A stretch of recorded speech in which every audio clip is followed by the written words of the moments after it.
అందరికీ నమస్కారం అండి.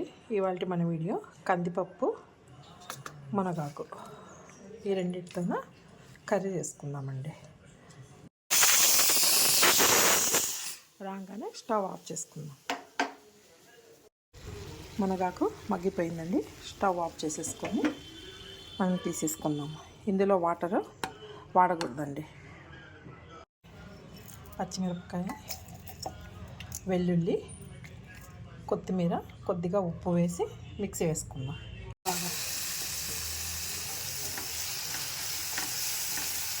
ఆనియన్ చాలా బ్రౌన్ అవ్వాల్సిన అవసరం లేదు.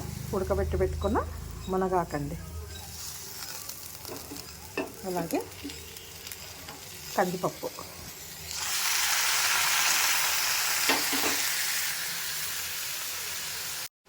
ఇదిగోండి అయిపోయిందండి.